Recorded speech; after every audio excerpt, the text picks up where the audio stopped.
एक महिला ने कार में बैठे हुए अचानक देखा कि आगे कोई कार नहीं थी। फिर भी एक वैन सड़क पर धीरे धीरे चल रही थी और बगल में चल रहे बड़े ट्रक के साथ लाइन में चलते हुए रास्ता देने को तैयार नहीं थी। उसने तुरंत अपने पति से हॉर्न बजाने को कहा, लेकिन वैन ने हॉर्न सुनने के बावजूद गति नहीं बढ़ाई बल्कि अचानक ब्रेक लगा दिया। सौभाग्य से उसके पति ने तेजी से प्रतिक्रिया दी और एक दुर्घटना को टाल दिया। यह एक राजमार्ग था और कार में पूरा परिवार बैठा था। उसके पति ने फिर हॉर्न बजाने की हिम्मत नहीं की और चुपचाप वैन के पीछे चलने लगे। जब उन्होंने देखा कि आगे का बड़ा ट्रक वैन को पार कर गया है और पीछे की कारें भी पार कर रही हैं, जैक ने सही समय पर ओवरटेक करने के लिए लेन बदल ली। वैन के ड्राइवर को एक बुजुर्ग व्यक्ति देखकर जैक ने एक इशारा किया कि उसके दिमाग में कोई गड़बड़ी है और फिर तेजी से वैन को ओवरटेक किया। जैक को यह अंदाजा नहीं था कि उसके इसी कदम से पूरे परिवार पर भारी संकट टूट पड़ेगा, क्योंकि थोड़ी ही देर बाद वैन पीछे से आकर पीछा करने लगी, जैसे कि जानबूझकर परेशानी खड़ी कर रही हो।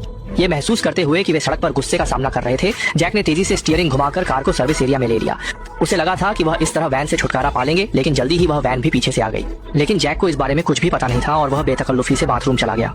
लेकिन जब वह बाथरूम से बाहर आया तो देखा कि वैन का ड्राइवर उसकी पत्नी से कुछ बातें कर रहा है। ये देखते हुए कि दूसरा व्यक्ति समस्या पैदा करना चाहता है, जैक ने तुरंत उसे चेतावनी दी कि उसके परिवार से दूर रहे और फिर वह अपने परिवार को वहां से ले जाने की तैयारी करने लगा। लेकिन अगले ही पल उस व्यक्ति ने उन्हें रोक लिया और जैक को धमकी दी कि वह तुरंत माफी मांगे, वरना उसे भारी कीमत चुकानी पड़ेगी। जवानी के जोश में जैक ने बिना कुछ कहे उसे एक घूंसा मार दिया और जाते जाते एक धमकी भरी बात कह दी। फिर वह इत्मीनान से कार में वापस आया और बड़बड़ाते हुए सर्विस एरिया से निकल गया। उसे लगा था कि मामला यहाँ खत्म हो गया है, लेकिन थोड़ी ही दूर चलने पर उन्होंने रियर व्यू मिरर में देखा कि वैन उनका पीछा कर रही है। देखते हुए कि दूसरा व्यक्ति उनसे झगड़ा करना चाहता है, जैक ने तुरंत निर्णय लिया और हाईवे से बाहर निकल गया। लेकिन वैन भी पीछे से आ गई। ऐसा लगता है कि वैन ने उनसे भिड़ने की ठान ली है। इसके लिए जैक को मार्ग बदलना पड़ा। दूसरे व्यक्ति से छुटकारा पाने की कोशिश करते हुए उसने जानबूझकर एक लाल बत्ती पार की। आखिरकार उसने कार को एक सुनसान रास्ते पर मोड़ दिया। उसे लगा कि इस तरह वैन से छुटकारा मिल जाएगा, लेकिन पीछे की सीट पर बैठी दो बेटियों ने अचानक देखा कि वही वैन फिर से पीछा कर रही है।